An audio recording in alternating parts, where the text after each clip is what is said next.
Good morning student. Current इलेक्ट्रिसिटीच्या या fresh लेक्चरमध्ये तुमचे सर्वांचे स्वागत. आज आपण करंट इलेक्ट्रिसिटीमध्ये नेक्स्ट टॉपिक आहे तो नेक्स्ट टॉपिक आपण कव्हर करणार. So next topic is very simple. Say EMF. Generally, this EMF is also called as electromotive force. Internal resistance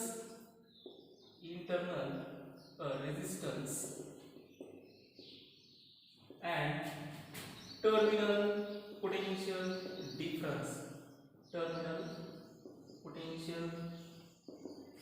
difference. या गोष्टी तुमच्या आपण बघणार आहोत. सेल EMF, इंटरनल रेजिस्टन्स आणि टर्मिनल पोटेन्शियल डिफरन्स. आता वन बाय वन करायचं. सो आपण बघणार का जनरली हा जो पॉइंट आहे तो 11 बोर्ड साठी असेल. म्हणजे 11 बोर्डची तुम्हाला गरज नाही, पण 11 बोर्ड मध्ये विचारलं त्याचे काही प्रॉब्लेम्स आहेत ते प्रॉब्लेम्स आपले कॉम्प्युटर एक्झाम ठीक आहे ना. आता सेल काय तर सगळ्यांना जनरली क्वेश्चन येतो what is cell. I am not asking the biological cell. Biological तुम्हाला सेल आहे त्याविषयी बोलत नाही. सेल टेक्निकल लँग्वेज मध्ये करंट इलेक्ट्रिसिटी आपण बघतो म्हणल्यानंतर सेल जनरली हे तुम्हाला सांगता येईल पाहिजे. So what is cell. Question असतो सगळ्यांचा. Question is what is cell. What is cell. 2 मिनिटं पॉज करा, विचार करा सेल काय असू शकतो. So cell is simple. Cell तुम्ही काय समजू शकता. So cell is convert chemical energy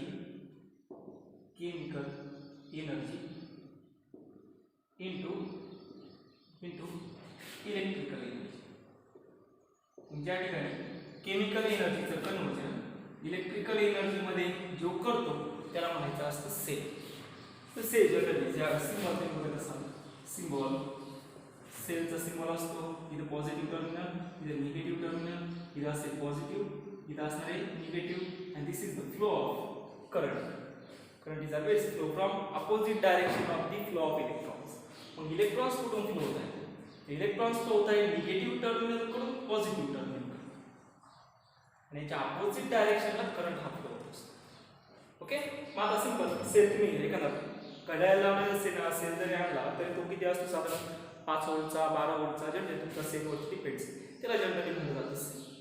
मग आता सेल काम काय करतो तर सिंपल मी या ठिकाणी जर घेतलं मी एक एक्झाम्पल घेतो की एक मी इलेक्ट्रिकल सर्किट इथं ड्रॉ करतो. काही इलेक्ट्रिकल कॉम्पोनंट्स एलिमेंट्स याच्यामध्ये टाकतो आणि या ठिकाणी मी हा सेल ड्रॉ केला. मग आता हा सेलचं काम काय आहे तर सेलचं काम आहे सेल या रेझिस्टन्सला एनर्जी प्रोव्हाइड करायचं. कुठली एनर्जी प्रोव्हाइड करतो. Electrical energy. सेल कुठेही चार्ज प्रोव्हाइड करत नाही कारण charge is neither B created nor be destroyed. काय स्वरूपी लक्षात ठेवायचं. सेल चार्ज प्रोव्हाइड करत नाही तर सेल काय प्रोव्हाइड करतो इलेक्ट्रिकल एनर्जी प्रोव्हाइड करायचं काम. इथं करंट फ्लो होत असेल. So what does the cell doing. So first cell is provided electrical energy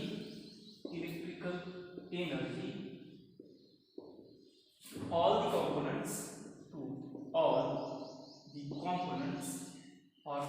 call as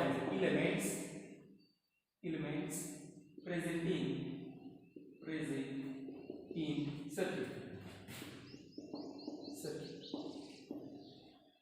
मध्ये जेवढे काही एलिमेंट्स प्रेझेंट असतील मग रेझिस्टन्स असू शकतो कॅपॅसिटर असू शकतो हे सगळ्या एलिमेंट्सला एनर्जी प्रोव्हाइड करायचं काम कोण करतं सेल करतं. Understood. Now next second point. Cell कुठेही चार्ज प्रोव्हाइड करत नाही. म्हणजे सेल जनरली कुठे चार्जला प्रोड्यूस करू शकत नाही कारण की सगळ्यांना माहिती आहे charge not be created nor be destroyed. It only transfer from one form to the another form. चार्जच्या बाबतीत. सो इथे म्हणणार cell is not produce charge.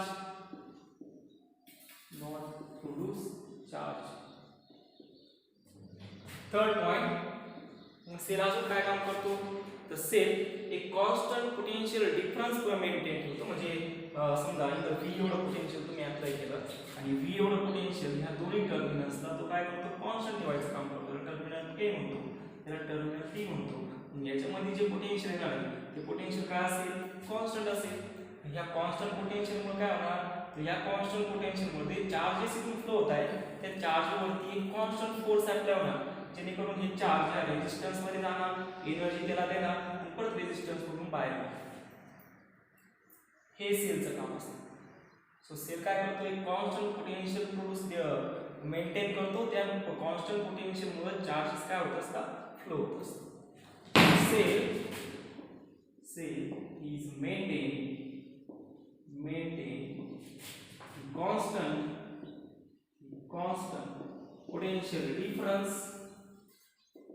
constant potential difference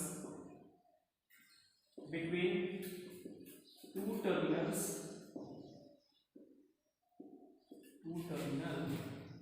for the purpose of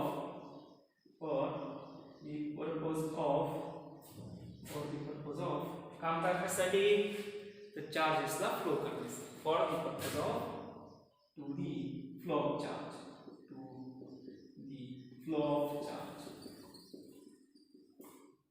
हे जनरली सेल्स हा. So मग कोणी विचारलं physics मध्ये, नॉट आस्किंग बायोलॉजी, फिजिक्स मध्ये विचारलं, बट सेल सिंपल तुम्ही सांगा, cell is convert chemical energy into electrical energy. हा सिंबल असतो सेलचा सिंबल. तर अजून दुसऱ्या पद्धतीने सुद्धा काढलं जातं. इथं असेल त्याच्यावर छोटासा रेझिस्टन्स. आता हा इंटरनल रेझिस्टन्स काय त्याविषयी आपण बघणार. हा एक सिंबल असेल सेलचा. जनरली बुक्स मध्ये करंट इलेक्ट्रिसिटी मध्ये आपण हा एक सिंबल वापरत चालणार. ओके, त्यानंतर त्याचं एक सिंपल एक्झाम्पल घेतलं म्हणजे सेल काय काम करत असतो. Cell is provided electrical energy to all the elements present in the circuit. Cell is not produce charge, cell कुठेही चार्जला प्रोड्यूस करत नाही. आणि third point, cell is maintain constant potential difference. Okay, constant potential difference between two terminals of the cell. दोन terminals मध्ये constant potential difference maintain करतो. कशासाठी maintain करतो, तर इथं प्रेझेंट असणारे जे काही चार्जेस आहेत ते चार्जेस वरती फोर्स अप्लाय करतो. त्या कॉन्स्टंट पोटेन्शियल मुळे चार्जेस वरती फोर्स अप्लाय होतो, त्यामुळे चार्जेस याच्यातून फ्लो होत असतात. हे असतं जनरली सेल. आता हे सेलचं तुम्ही केमिस्ट्रीमध्ये बघितलं असेल, इलेक्ट्रोकेमिस्ट्रीमध्ये इलेक्ट्रोकेमिकल सेल तुम्ही बघितला असेल. मग आता ते इलेक्ट्रोकेमिकल सेल विषयी आपण बघणार आहे. कम्प्लीट केमिस्ट्री घेणार नाही, पण बऱ्याच थोड्यापैकी आपण बघू. सो इन केमिस्ट्री काय होतं ते बघू.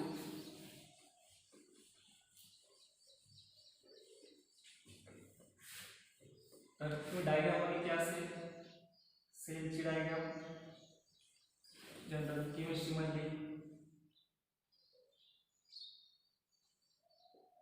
या ठिकाणी जे सोल्युशन असतं ते सोल्युशन सगळ्यांना माहिती आहे. This is the electrolyte conducting solution. एक कंडक्टिंग सोल्युशन म्हणजे फॉर एक्झाम्पल इथे H2SO4 असेल तर आपण इलेक्ट्रोलाइट सोल्युशन म्हणतो. This is the electrolyte and this is the conducting solution. त्यानंतर आपण करतो का, या कंडक्टिंग सोल्युशन मध्ये आपण दोन इलेक्ट्रोड्स हे डीप करतो. या ठिकाणी हे दोन इलेक्ट्रोड,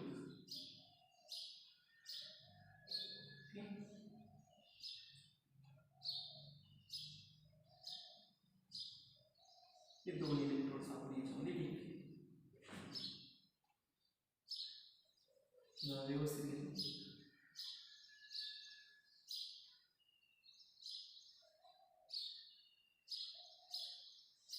हे आले दोन इलेक्ट्रोड. आता दिस इज द इलेक्ट्रोड. इथे काही पॅरामीटर्स वरती इंटरनल रेझिस्टन्ससाठी ते पॅरामीटर्स कमी तुम्हाला सांग. आता पुढे काय होणार ते, या इलेक्ट्रोलाइट सोल्युशन मध्ये, इलेक्ट्रोलाइट कंडक्टिंग सोल्युशन मध्ये एक केमिकल रिएक्शन होते. ती केमिकल रिएक्शन असते एक्झोथर्मिक रेडॉक्स रिएक्शन. केमिस्ट्री मध्ये तुमच्याकडे जात असते. मग आता ह्या एक्झोथर्मिक रेडॉक्स रिएक्शन मध्ये काय होतं, तर फॉर एक्झाम्पल इथं H2SO4 हे सोल्युशन असते. दिस इज द H2SO4. मग H2SO4 जर म्हणलं तर इथं हायड्रोजन किती आले, 2, म्हणजे H+ आयॉन्स 2 आले आणि SO4 आयॉन्स हे आले आता H2 आणि SO4 आयन्स याच्यामुळे काय होणार तर एक्झोथर्मिक म्हणजे काय होतं exothermic means energy release exothermic म्हणजे एनर्जी रिलीज होते रेडॉक्स म्हणजे इथं continuously oxidation plus reduction process होत असते continuously oxidation plus reduction process ही होत असते मग आता कंटिन्युअसली ऑक्सिडेशन रिडक्शन प्रोसेस झाल्यामुळे काय होणार तर या इलेक्ट्रोडच्या एका प्लेटवरती सगळे निगेटिव्ह चार्जेस येऊन जाणार आणि एका प्लेटवरती सगळ्या ठिकाणी एका इलेक्ट्रोडवरती पॉझिटिव्ह चार्जेस येऊन जाणार म्हणजे यालाच काय म्हणतो आपण continuously oxidation and reduction process एका ठिकाणी जिथं निगेटिव्ह चार्जेस आले म्हणजे याचं पोटेन्शियल काय झालं निगेटिव्ह झालं जिथं पॉझिटिव्ह चार्जेस आले म्हणजे याचं पोटेन्शियल काय झालं पॉझिटिव्ह झालं याचं पॉझिटिव्ह पोटेन्शियल म्हणजे याला V+ म्हणतो याचं निगेटिव्ह पोटेन्शियल म्हणजे याला V- म्हणतो जिथं निगेटिव्ह पोटेन्शियल आलं त्याला म्हणायचं असतं एनोड दिस इज एनोड याला म्हणणार आपण cathode this is negative charge आले त्याला म्हणणार एनोड पॉझिटिव्ह चार्जेस आले त्याला म्हणणार कॅथोड पोटेन्शियल काय झालं जनरेट होईल आता क्वेश्चन येतो की द H+ आयन्स कंटिन्युअसली या कॅथोड वरती डिपोज जाणार आहे SO4 आयन्स कंटिन्युअसली या एनोड वरती डिपोज जाणार आहे म्हणजे आपण सिंपल म्हणणार पॉझिटिव्ह चार्जेस आणि the negative charges continuously feel होत चालले पण हे कुठपर्यंत फील होत चालले आणि दुसरा महत्त्वाचा पॉइंट आहे काही तर इलेक्ट्रॉन्स आहेत निगेटिव्ह चार्जेस म्हणजे इलेक्ट्रॉन्स तर जनरली काय व्हायला पाहिजे की इलेक्ट्रॉन्स पॉझिटिव्ह प्लेटकडे अट्रॅक्ट व्हायला पाहिजे आपल्या इलेक्ट्रोस्टॅटिक्स मध्ये आपण घेतलंय का negative charges attract towards the positive charges तसं होत नाही इथं काय होतंय तर इलेक्ट्रॉन्स वरती एक फोर्स अप्लाय होतोय कोणतं फोर्स अप्लाय करतोय तर त्या फोर्सचं नाव काय generally due to battery mechanism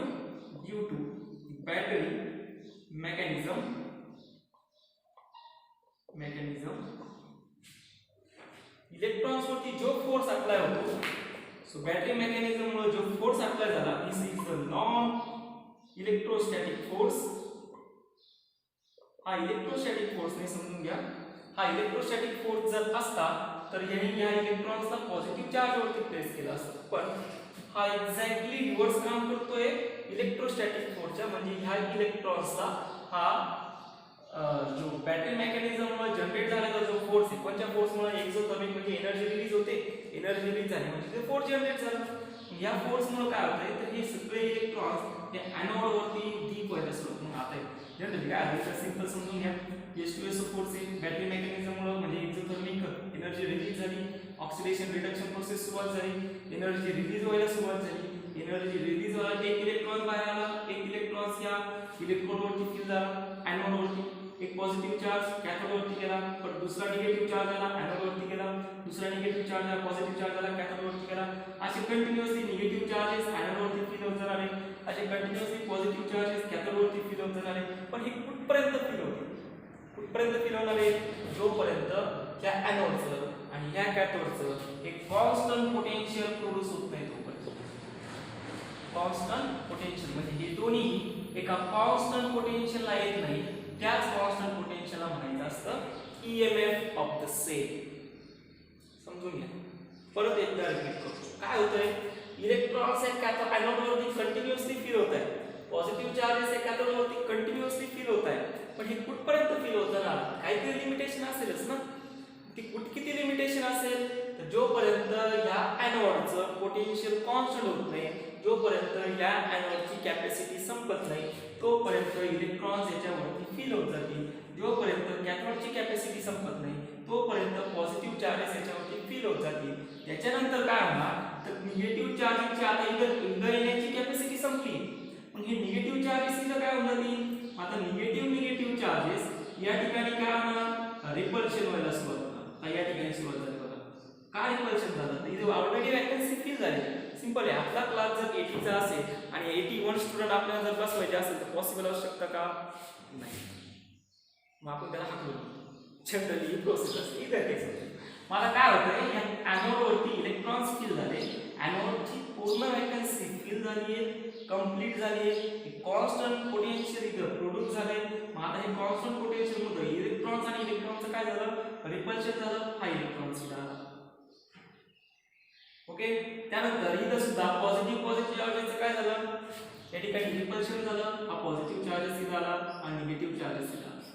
मग तुम्ही म्हणणार पॉझिटिव्ह निगेटिव्ह चार्जेस का माहिती होणार नाही, तर ह्या निगेटिव्ह चार्ज कडे काहीतरी एनर्जी आहे, पॉझिटिव्ह चार्ज कडे काहीतरी एनर्जी आहे, ते एनर्जी ना हे सोल्युशन कंडक्टिव्ह असेल. ओके, मग आता पुढे काय होणार, मग आता ह्या कॉन्स्टंट पोटेन्शियल मुळे काय झालं, इथं एक पोटेन्शियल डेव्हलप झालं.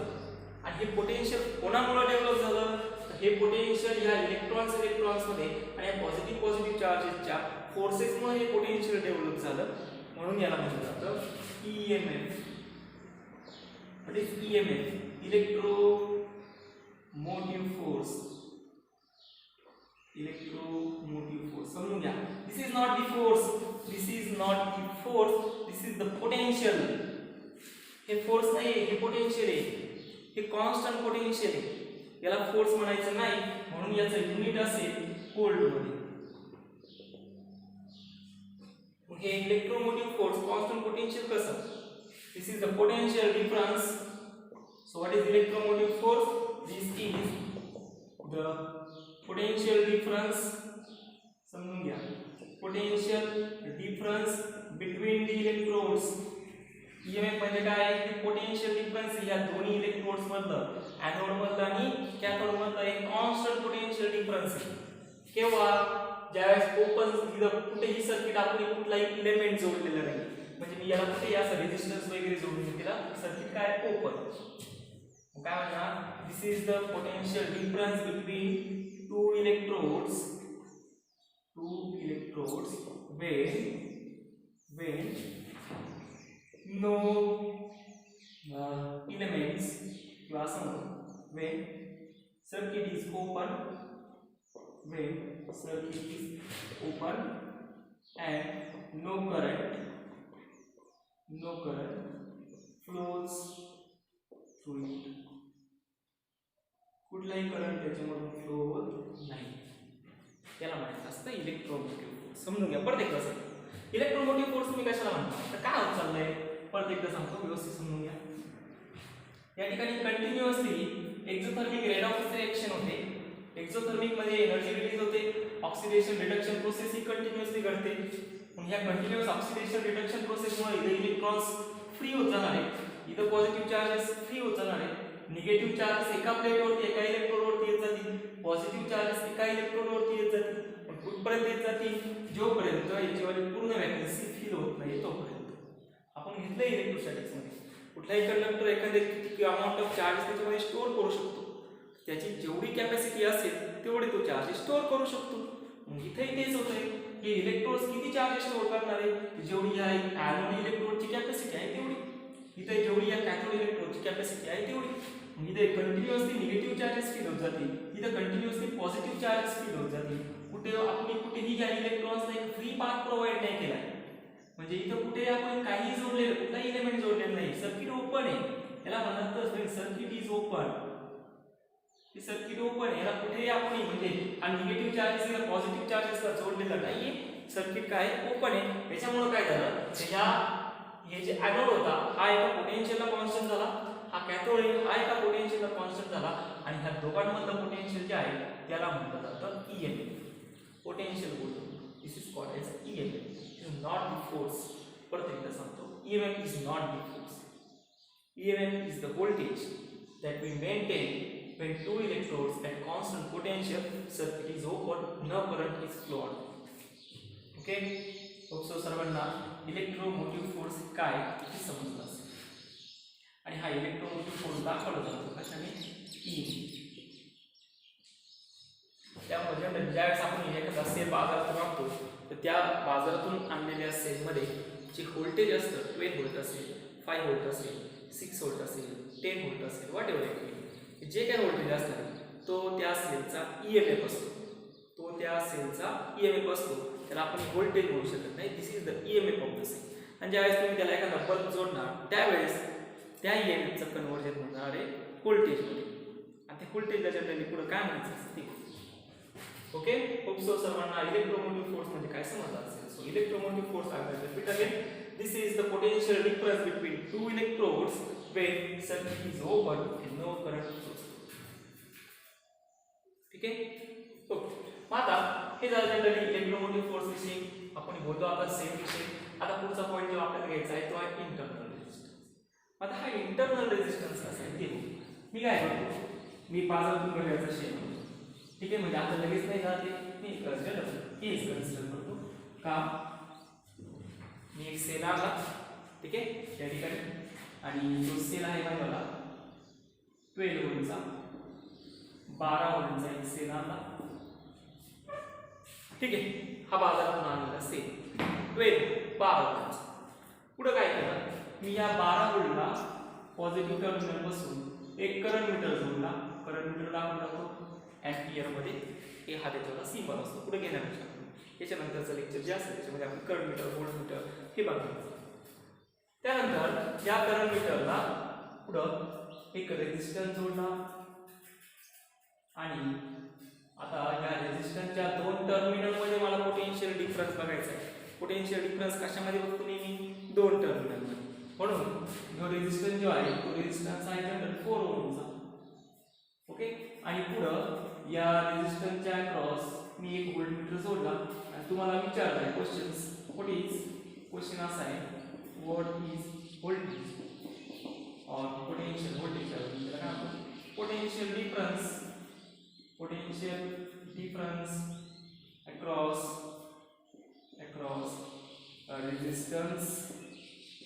resistance R is equal to 4. तुम्हाला विचारलं की पोटेन्शियल डिफरन्स 4 ओहमच्या अक्रॉस किती. ओके. मग तुम्ही काय करणार, एकदम सिंपल प्रोसेस. तुम्ही कॅल्क्युलेशन करायला सुरुवात केली. फर्स्ट कॅल्क्युलेशन तुम्ही केलं, म्हणजे हे कॅल्क्युलेशन तुम्ही जनरली थिअरीने करू शकता. कोणता, according to rules law V is equal to काय असतो, I multiply by R.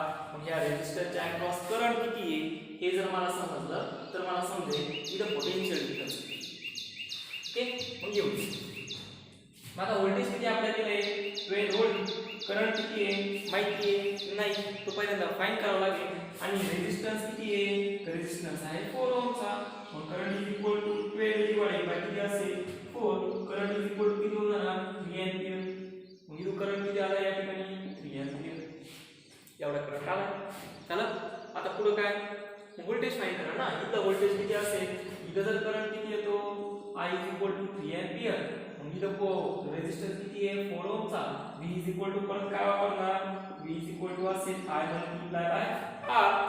Current किती आला 3 एंपियर, रेजिस्टन्स किती आहे 4, म्हणजे व्होल्टेज किती भेटलं तुम्हाला V is equal to आलं 12 व्होल्ट. अरे मी किती प्रोव्हाइड केलं 12 व्होल्ट, आणि रेजिस्टन्सच्या अक्रॉस किती भेटलं 12 व्होल्ट. हे माझ्यावर कॅल्क्युलेशन झालं, म्हणजे एक्सेप्टेशन होतं माझ्यावर. पण जनरली तसं होत नाही. म्हणजे ज्यावेळेस तुम्ही या करंट मीटर मध्ये बघणार, रीडिंग ज्यावेळेस तुम्ही ऑब्झर्व करणार, तर इथल्या रीडिंग हे तुमच्या कॅल्क्युलेशन सारखे असेल, आणि ह्या व्होल्ट मीटर मध्ये आलेलं व्होल्टेज हे तेवढं असेल. आज झालं काय, हे सगळ्यांनी लिहून घेतलं असेल. पुढे चालतो. आता पुढे काय झालं, ज्यावेळेस तुम्ही ऑब्झर्वेशन केली ना, ही जनरली कॅल्क्युलेशन, हे कॅल्क्युलेशन तुम्ही by theory according to no well known formula V is equal to I multiply R तुम्ही याच्यावर कॅल्क्युलेशन केलं. मग आता ऑब्झर्वेशन काय होतं, इथं मी लिहितो ऑब्झर्वेशन. मग ऑब्झर्वेशन काय होतं, ऑब्झर्वेशन म्हणजे जी रियालिटी आणि ती काय होती तुम्हाला एक्सेप्ट काय होतं, इथं 12 व्होल्ट होतं, इथं किती यायला पाहिजे 12 व्होल्ट तुमच्या कॅल्क्युलेशननुसार.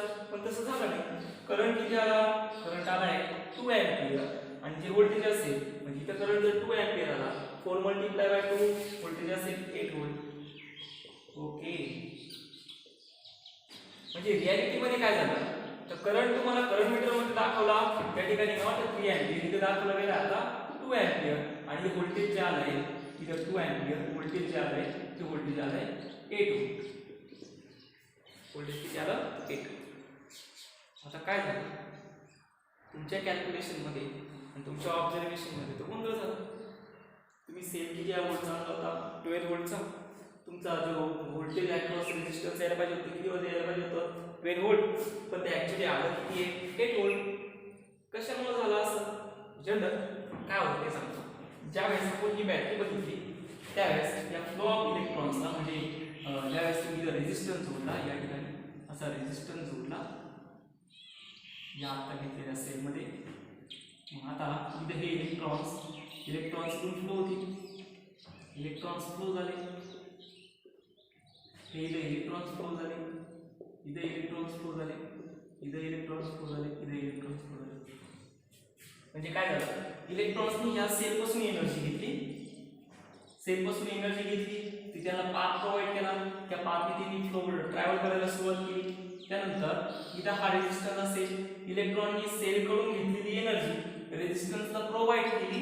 त्यानंतर परत रेझिस्टन्स कडून म्हणजे या ठिकाणी एनर्जी भेटली, आले फुल एनर्जी ना रेझिस्टन्सला एनर्जी प्रोव्हाइड केली, परत त्याची एनर्जी कमी झाली, परत सेलमध्ये आले पॉझिटिव्ह प्लेटकडे, परत पॉझिटिव्ह प्लेट, परत सेलने त्यांच्याकडे एनर्जी दिली, परत सेलने एनर्जी दिली, म्हणजे हे सर्किट काय झालं, कंप्लीट झालं. परत एकदा समजू, काहीच्या लक्षात नसणार तर व्यवस्थित समजून घ्या.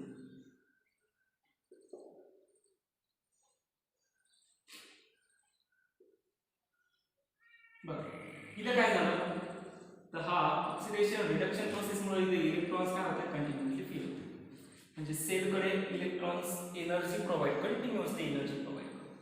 मग आता कंटिन्युअसली एनर्जी प्रोव्हाइड केल्यानंतर इलेक्ट्रॉन्सला एनर्जी भेटली, पुढे इलेक्ट्रॉन्सला पाथ प्रोव्हाइड केला, इलेक्ट्रॉन्स एनर्जी देणार, त्या रेझिस्टन्सला इलेक्ट्रॉन्स एनर्जी देणार, आणि काही amount of energy due to electrostatic force electrons कोणाकडे अट्रॅक्ट होणार, positive charges.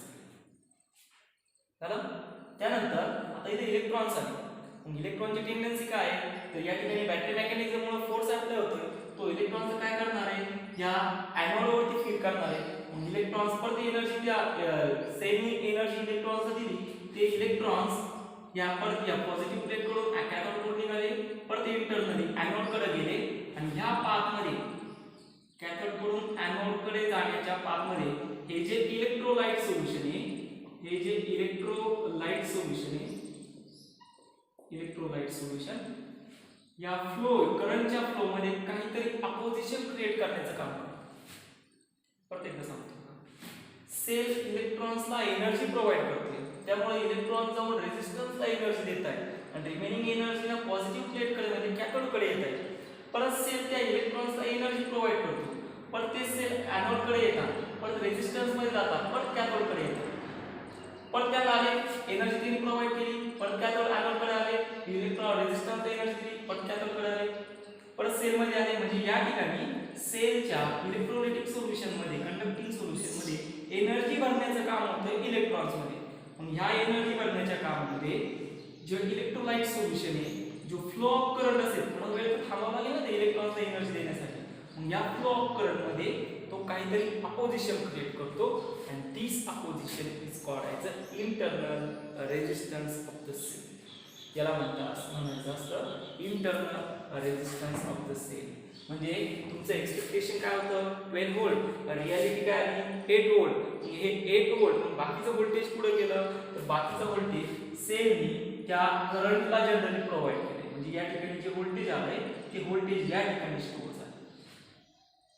So this is called as the internal resistance of the cell. याला म्हणायचं असतं internal resistance. What is internal resistance? The opposition offered by the electrode or electrolyte when electrolyte by the cell, by the opposition offered by the electrodes, opposition offered by the electrodes when current flows through it. याला म्हणायचं असतं internal resistance. मग आता ह्या internal resistance म्हणजे या ठिकाणी मला असा छोटासा एक इंटरनल रेझिस्टन्स हा दाखवा, आणि हा इंटरनल रेझिस्टन्स दाखवला तो स्मॉल आर, म्हणजे या ठिकाणी असेल तो स्मॉल आर, आणि हा स्मॉल आर कितीचा आहे, आता इथं आलं म्हणजे हा रेझिस्टन्स असेल 2 एम्पियर 2 ओमचा. मग आता इथं करंट किती आला आहे 2 ampere, 2 multiply by 2. So remaining जे व्होल्टेज होतं त्या रेझिस्टन्सच्या अक्रॉस किती आलं 4 व्होल्ट.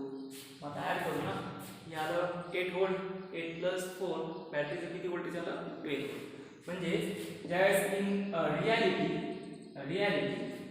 तुम्हाला जे व्होल्टेज होतं ते व्होल्टेज किती भेटलं 8 व्होल्ट आणि रिमेनिंग व्होल्टेज किती आहे 4 व्होल्ट. हे 4 व्होल्ट बॅटरीच्या स्वतःच्या मेकॅनिझमसाठी लागणार. क्लिअर झालं.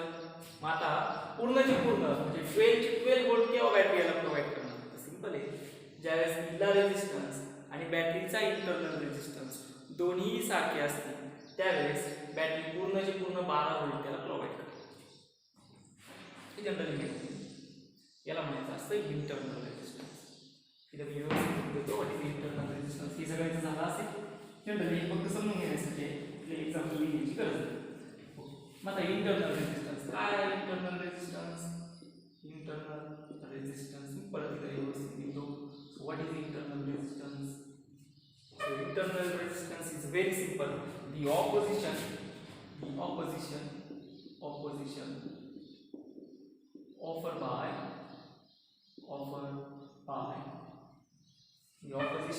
offered by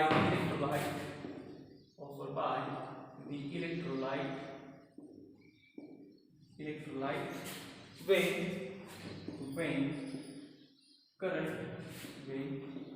current flows through it. आता आपण स्मॉल आर. जनरली आपण हा दाखवत सांगणार आहे. हा तुमच्याकडे बॅटरी असेल आणि या बॅटरीला जोडून असा छोटासा इंटरनल रेझिस्टन्स तुम्हाला दाखवून सांगायचा आहे. इथे पॉझिटिव्ह निगेटिव्ह आणि हा तुमचा इंटरनल रेझिस्टन्स अशा पद्धतीने आपण वापरत चालतो. परत एकदा सांगतो बघा काय झालं. या सेलनी इलेक्ट्रॉनला एनर्जी प्रोव्हाइड केली.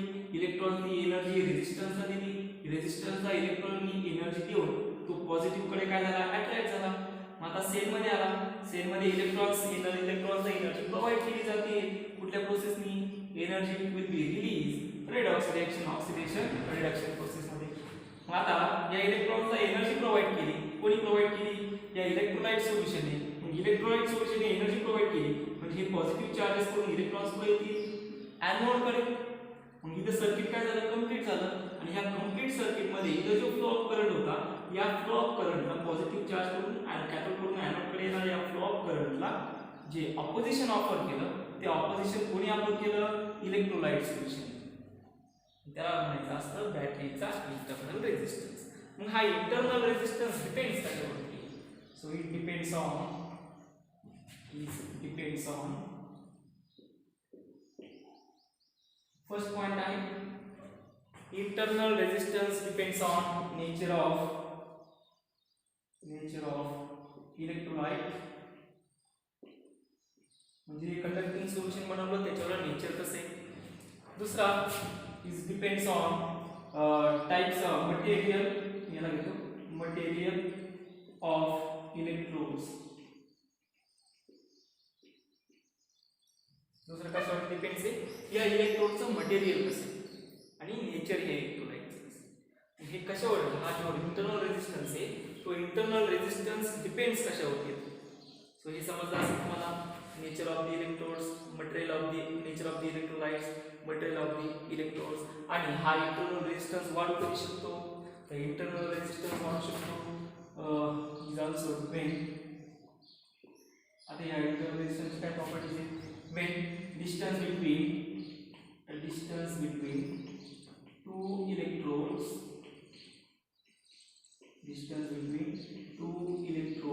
is increases. ज्यावेळेस या दोन प्लेट मधलं जे डिस्टन्स आहे दोन इलेक्ट्रोड्स मधलं ते जर वाढलं तर इंटरनल रेझिस्टन्स वाढतो. समजून घ्या. दोन इलेक्ट्रोड मधलं डिस्टन्स वाढलं तर इंटरनल रेझिस्टन्स काय होणार वाढणार. पुढं area deep in electrolyte. पुढचा पॉइंट आहे तर इथं जो इलेक्ट्रोलाइट सोल्युशन मध्ये इलेक्ट्रोडचा जो एरिया आहे डीप करण्याचा एरिया जर वाढवला, एरिया जर इन्क्रीज केला तर इंटरनल रेझिस्टन्स डिक्रीज होणार. बघा म्हणजे इलेक्ट्रोड आपण मॅक्सिमम डीप केले कशामध्ये इलेक्ट्रोलाइट सोल्युशन मध्ये इंटरनल रेझिस्टन्स काय होईल कमी. थर्ड पॉइंट आहे concentration of electrolyte हे तुमच्या नोट्स मध्ये आहे. मग इलेक्ट्रोलाइट सोल्युशनचं कॉन्सन्ट्रेशन वाढवलं म्हणजे H2SO4 चं अजून हायली कॉन्सन्ट्रेट केलं. हायली कॉन्सन्ट्रेट केल्यानंतर इंटरनल रेझिस्टन्स वाढणार आहे. ओके, हे तुमच्या नोट्स मध्ये आहे. मी फक्त एकदा रिवाइज करून देतोय. काय distance between two electrodes, distance between two electrode increases, resistance increases, area between electrolyte increases, resistance goes on decreases, concentration of electrolyte या concentration हे electrolyte solution चं concentration जर वाढवलं तर resistance काय होणार आहे, वाढणार आहे. and last point, temperature increases,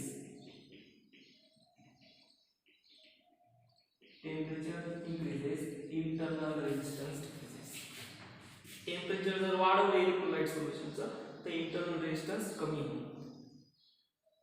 okay, सगळ्यांना समजलं असेल सेल म्हणजे काय, इलेक्ट्रोमोटिव्ह फोर्स म्हणजे काय, इंटरनल रेजिस्टन्स म्हणजे what is cell. So cell is convert chemical energy into electrical energy. What is electromotive force, it is not the force, it is the potential difference between two electrodes when circuit is open. What is internal resistance? So internal resistance, the opposition offered by the electrodes when current flows through it. Clear झालं सर्वांना? Confirm? हो. आता पुढचा point आहे terminal potential difference. आता हा terminal potential difference काय आहे व्यवस्थित समजून घ्या.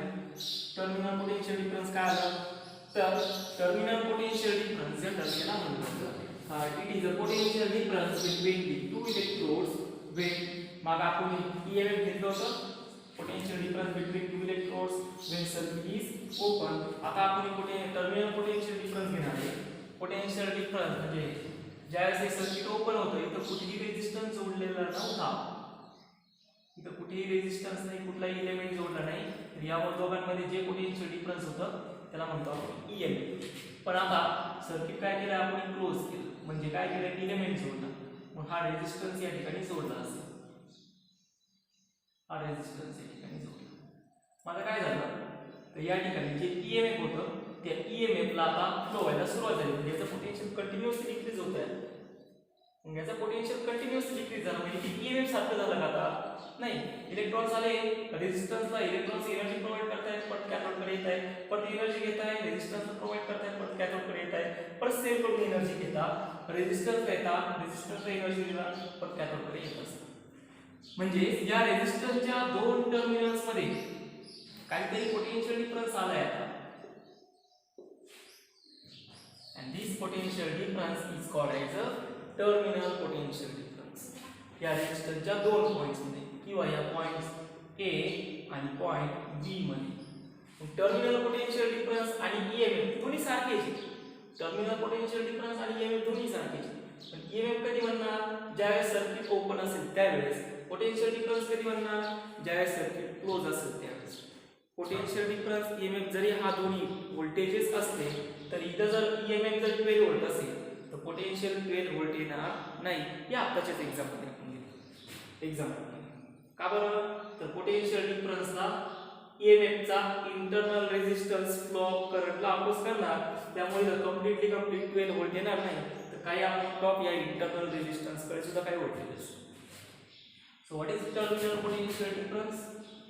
टर्मिनल पोटेन्शियल डिफरन्स कशाला म्हणणार terminal potential difference?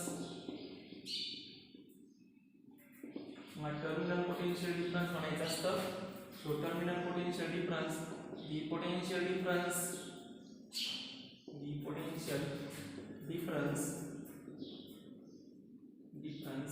between two किंवा असं two terminals or potential difference between ठीक आहे two terminals म्हणून two terminals when circuit is close. Circuit काय केलंय क्लोज केलंय. सर्किट क्लोज केल्यानंतर जेव्हा दोन टर्मिनल्स मध्ये इलेमेंटच्या दोन टर्मिनलच्या अक्रॉस जे काही पोटेन्शियल डिफरन्स असेल त्यालाच म्हणायचं असतं terminal potential difference. What is terminal potential difference? The potential difference between two terminals when circuit is close and current flows through it. flows through it. आणि हे टर्मिनल पोटेन्शियल डिफरन्स दाखवलं जातं V, जे actually आपण लिहित असतो V. Okay, मग दोन गोष्टी तुम्हाला समजल्या असतील, एक EMF आणि दुसरं V. EMF म्हणजे इलेक्ट्रोमोटिव्ह फोर्स, याला सुद्धा काय म्हणायचं असतं, potential difference between two electrodes when circuit is open. इथं काय म्हणणार, this is also called as potential difference between electrodes. Same definition घेतो, potential difference between two electrodes when circuit is close. हे पोटेन्शियल डिफरन्स दोन electrodes मध्ये किंवा ज्यावेळेस circuit close असेल त्यावेळेस, आणि करंट काय म्हणतात त्याच्यामधून फ्लो. क्लिअर झालं सर्वांना? सगळ्यांना डेफिनेशन समजल्या. सेल कशाला म्हणायचं, EMF कशाला म्हणायचं, इंटरनल रेजिस्टन्स कशाला म्हणायचं, आणि टर्मिनल पोटेन्शियल डिफरन्स कशाला म्हणायचं. होप सो हे सर्वांना समजलं असेल. तर सेलचं काम काय आहे, सेलचं काम इलेक्ट्रॉन्सला एनर्जी प्रोव्हाइड करायचं. ते इलेक्ट्रॉन्स येणार, ती एनर्जी रेजिस्टन्सला देणार, पण त्या इलेक्ट्रोस्टॅटिक फोर्समुळे ते पॉझिटिव्ह प्लेटकडे अट्रॅक्ट होणार. पण त्या ठिकाणी आलेले इलेक्ट्रॉन्स जे कंडक्टिंग सोल्युशनमध्ये गेले, कंडक्टिंग सोल्युशनमध्ये याचं कमी रेडॉक्स रिएक्शन होते, त्याच्यामुळे त्या इलेक्ट्रॉन्सला एनर्जी प्रोव्हाइड होते. ती एनर्जी प्रोव्हाइड झाली तर इलेक्ट्रॉन्स एनोडकडे येणार, परत रेजिस्टन्सला एनर्जी देणार, परत कॅथोडकडे येणार, परत सेलकडून एनर्जी घेणार, परत त्या एनोडमध्ये येणार, रेजिस्टन्सला एनर्जी देणार, कॅथोडकडे येणार. ही कंटिन्युअसली प्रोसेस अशी चालू असते. आणि या ठिकाणी जो रेजिस्टन्स वापर होतो तो रेजिस्टन्स म्हणजे त्याला असतो इंटरनल रेजिस्टन्स. ओके, तो इंटरनल रेजिस्टन्स आणि सेल नेहमी या पद्धतीने दाखवला परफेक्ट सांगा. आपण पुढे कुठे बॅटरीचं कनेक्शन घ्यायचं ना त्यावेळेस या पद्धतीने सर्किट आपण दाखवायचं. हो सो सर्वांना हे समजलं असेल. आता पुढे चालूया की टर्मिनल पोटेन्शियल डिफरन्स झालं. मग आता हे टर्मिनल पोटेन्शियल डिफरन्सची काही कंडिशन आहे. म्हणजे आपण ज्याला जनरल म्हणतो, ज्यावेळेस म्हणजे आपण मोबाईल चार्ज केला, मोबाईल डिस्चार्ज केला, तर हेच त्याच पद्धतीने आपण सेल चार्ज करणार आहे आणि सेल डिस्चार्ज करणार. आता सेल चार्ज करत असताना, सेल डिस्चार्ज करत असताना काय होतं, फर्स्ट कंडिशन घेतो, when cell is discharged, when cell is discharged. काय करतो आपण, सेलला आता डिस्चार्ज करतो. कशा पद्धतीने सेलला डिस्चार्ज करू शकतो, ज्यावेळेस सेल डिस्चार्ज होत राहणार आहे त्यावेळेस करंट कुठून फ्लो होते, म्हणजे इथं रेजिस्टन्स मी जोडला आहे, म्हणजे आता हे पोटेन्शियल हळूहळू कमी होत जाणार आहे. इलेक्ट्रोड्स मधलं पोटेन्शियल काय होत जाईल, कमी होत जाणार. म्हणजे इलेक्ट्रोड्स कडे जे इलेक्ट्रॉन्स असतील ते काय जातील, फिल होत जातील. म्हणजे एनोडचं पोटेन्शियल कमी होत चालेल, कॅथोडचं पोटेन्शियल कमी होत चालेल. इलेक्ट्रॉन्स एनोडवर येत जाणार, ते रेजिस्टन्सला एनर्जी प्रोव्हाइड करत जाणार आहे. यालाच तर म्हणलं जातं काय, discharge loss. when cell is discharged,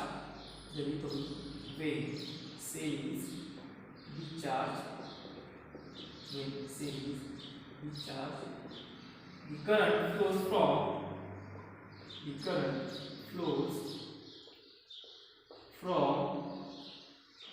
cathode to anode current flows from cathode to anode in internal of the cell.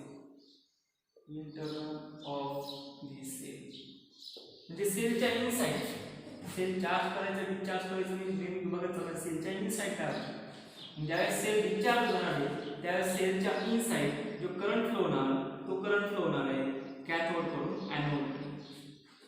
प्रत्येक तसं ज्यावेळेस सेल डिस्चार्ज होणार त्यावेळेस करंट फ्लो होणार आहे कॅथोड कडून एनोड कडे. Okay, when cell is discharged the current flows internally of the cell from cathode to anode.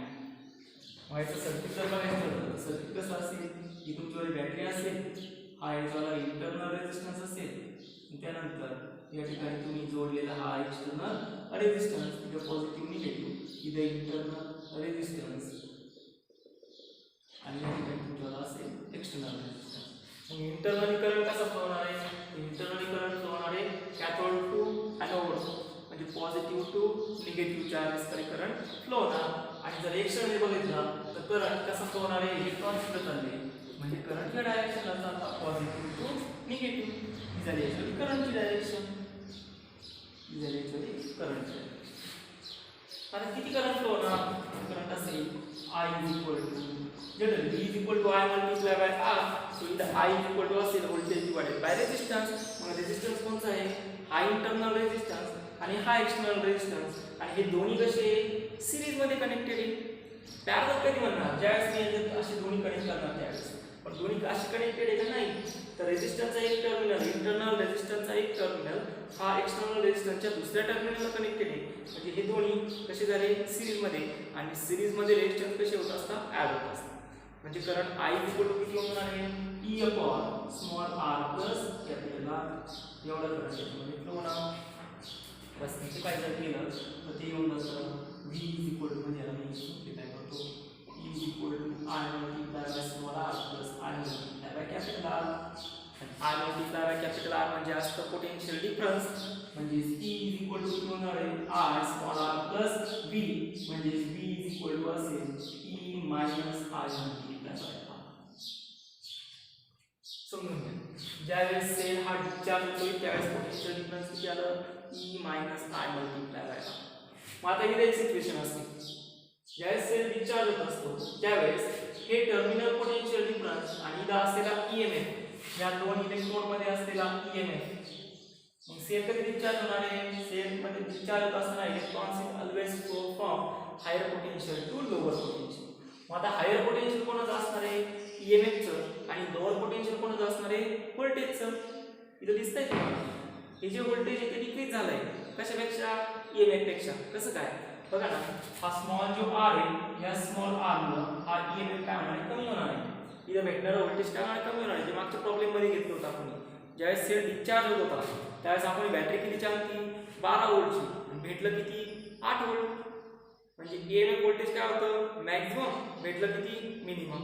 म्हणजे ज्यावेळेस सेल डिस्चार्ज होत असतो त्यावेळेस टर्मिनल किंवा समजून ठीक आहे, terminal potential difference is less than EMF of cell. EMF of cell. समजून घ्या. एखादी पाण्याची टाकी कधी भरू शकते? सिंपल. पाण्याची टाकी कधी भरू शकते? ज्यावेळेस टाकी रिकामी असणार त्यावेळेस. मग तुम्ही एखादा तळा असेल, तळ्याच्या शेजारी पाण्याची टाकी जर भरलं तर असं होईल का? पाण्याच्या टाकीमधून पाणी हे निघणार आणि तळ्यामध्ये जाणार. तळ भरलेलं असेल तर आणि टाकी रिकामी असेल तर रिव्हर्स प्रोसेस होत नाही. ज्यावेळेस एक्झाम्पल सांगतो मी, ज्यावेळेस कुठली क्वांटिटी ही हायर पोटेन्शियल कडून किंवा हायर कॉन्सन्ट्रेशन कडून लोअर कॉन्सन्ट्रेशन कडे ट्रॅव्हल होत असते. मग आता या ठिकाणी हायर कॉन्सन्ट्रेशन म्हणजे हायर पोटेन्शियल कोणाचं आहे? EMFचं. लोअर पोटेन्शियल कोणाचं आहे? व्होल्टेजचं. त्यामुळं सेल डिस्चार्ज होत असताना जे काही व्होल्टेज, जे काही करंट फ्लो होणार आहे तो करंट नेहमी फ्लो होणार आहे higher potential to lower potential. म्हणजे current is always travel from total potential difference is less than the काय असेल? EMF of this. काय असणार आहे? EMF of this. हे होत असतं व्हेन सेल इज डिस्चार्ज. आता आपल्याला घ्यायचंय सेल डिस्चार्ज. हे सगळ्यांना असं समजलं असेल. ठीक आहे. हे तुम्ही पॉज करून लिहून घेऊ शकता किंवा नोट्स मध्ये आहे, फक्त एकदा रिवाइज करा म्हणजे तुमची गोष्ट लक्षात येईल. आता मी घेतोय व्हेन सेल डिस्चार्ज. आता सेल चार्ज होत असताना काय? म्हणजे आता सिंपल मोबाईल आपल्याला चार्ज करायचा ना. मोबाईल डिस्चार्ज कसा होतो? 100% असेल तर 100% पासून लोएस्ट कडे जातो.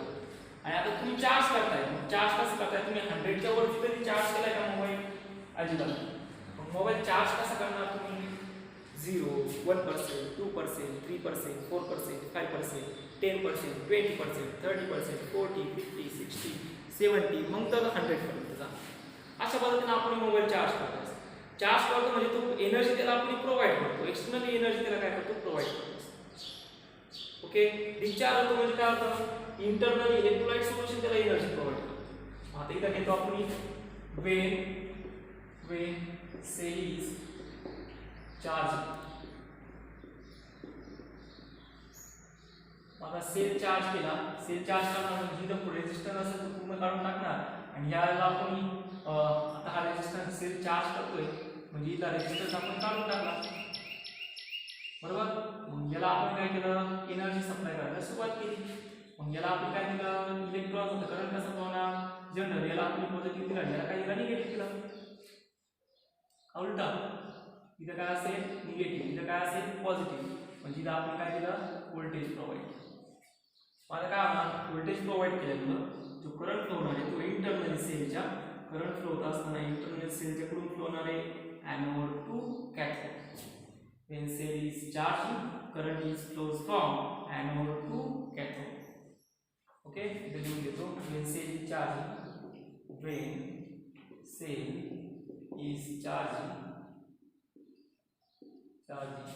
current flows from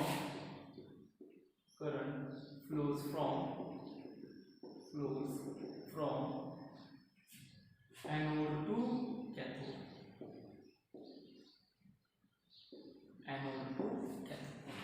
मागच्या वेळेस आपण घेतलं होतं करंट कडून फ्लो होणारे कॅथोड कडून एनोड कडे. सेल डिस्चार्ज होत असताना सेल आता आपण चार्ज करतोय, करंट फ्लो होणार आहे एनोड टू कॅथोड. ओके माझा इथे सर्किट असेल ते या पद्धतीचा. इथे काय ते तुम्ही पोटेन्शियल डिफरन्स प्रोव्हाइड करा.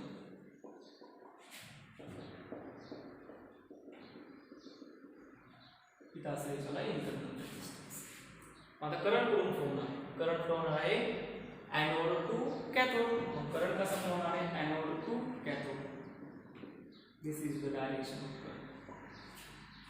मग आता इथं जो करंट असेल तो करंट येऊन आहे I is equal to V minus E upon small r. Potential difference create होतो ना.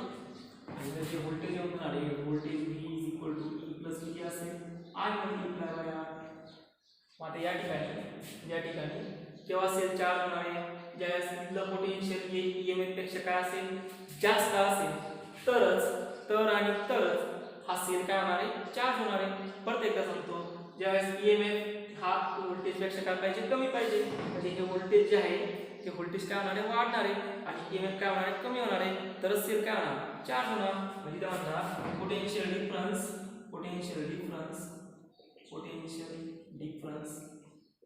is greater than EMF of cell. खूप सगळ्यांना हे समजलं असेल. ही झाली कंडिशन सेल हे चार्ज करतात. आता पुढे घेतो वेन हे सर्किट जे आहे सेलचं सर्किट म्हणजे याला आपण एक्सटर्नल काय करणार आहे दोन कंडिशन. याला कुठे आपण एक्सटर्नल रेजिस्टन्स जोडणार नाही आणि याला आपण एक्सटर्नल रेजिस्टन्स जोडणार नाही. म्हणजे काय केलं आता सेल आपण चार्जिंग आणि डिस्चार्जिंग प्रोसेस बघितली.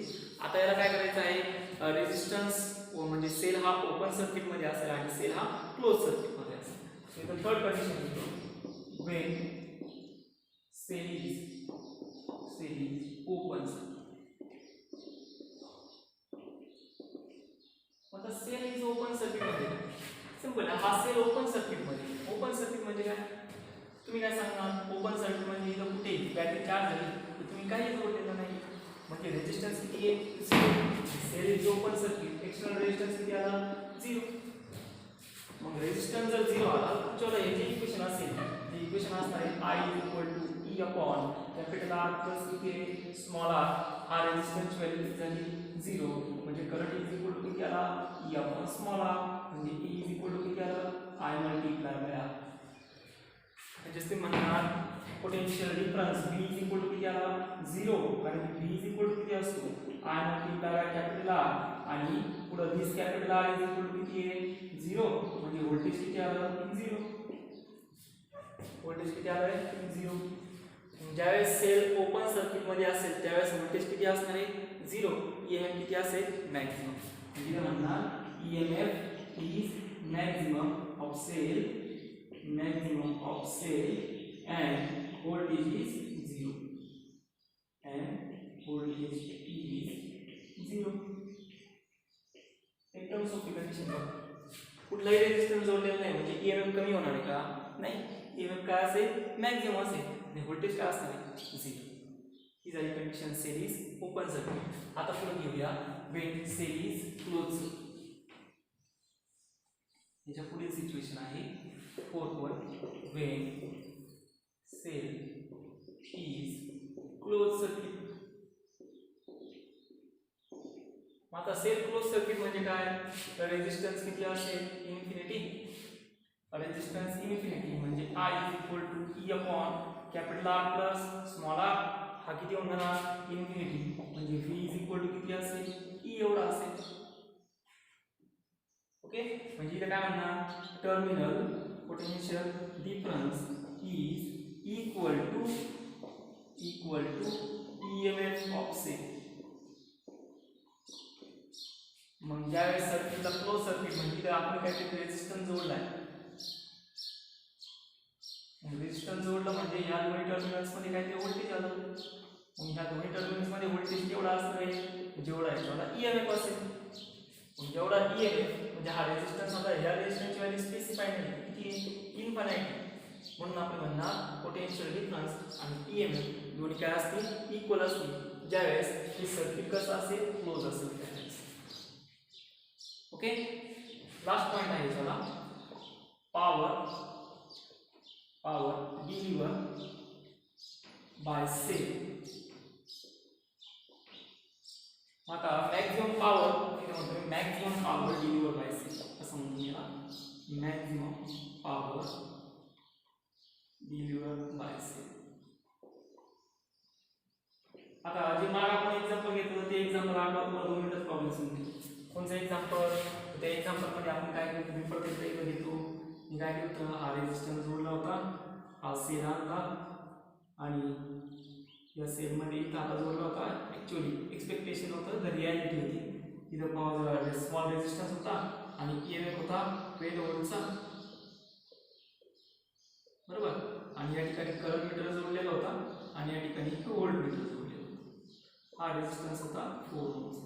मी तुम्हाला सांगितलं होतं की मला किती पाहिजे, 12 व्होल्ट, भेटलं किती 8 व्होल्ट. पण आता मला काय पाहिजे, तर मॅक्सिमम पॉवर म्हणजे रेजिस्टन्सच्या अक्रॉस मॅक्सिमम पॉवर म्हणजेच काय, मॅक्सिमम व्होल्टेज किती प्रोव्हाइड करू शकतो.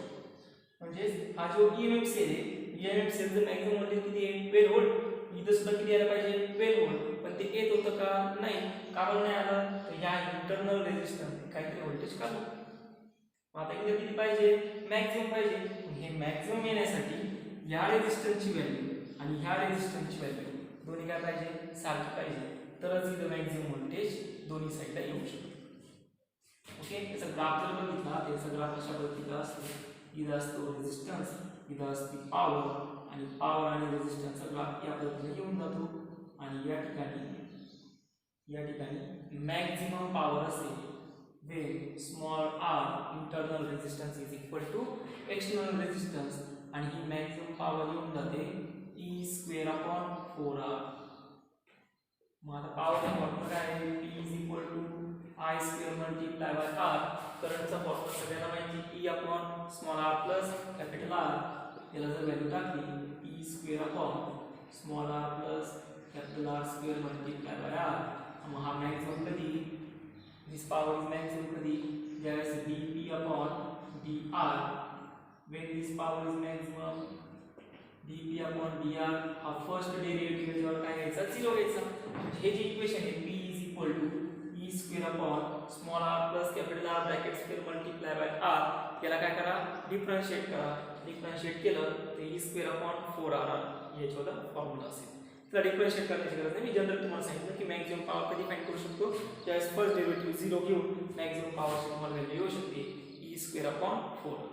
and when this maximum internal resistance is equal to external resistance. So this is about the cell, EMF, internal resistance and terminal potential difference. Okay, hope so सगळ्यांना या गोष्टी समजलेल्या असतीलच. त्याच्यात अजून काही डाऊट्स असेल तर मला ते कमेंटमध्ये सांगू शकता. ओके, उद्या काही कॉम्बिनेशन्स आहेत, म्हणजे नेक्स्ट लेक्चरला आपण काही कॉम्बिनेशन्स आहेत, त्या कॉम्बिनेशन विषयी आपण बघू. Okay, thank you.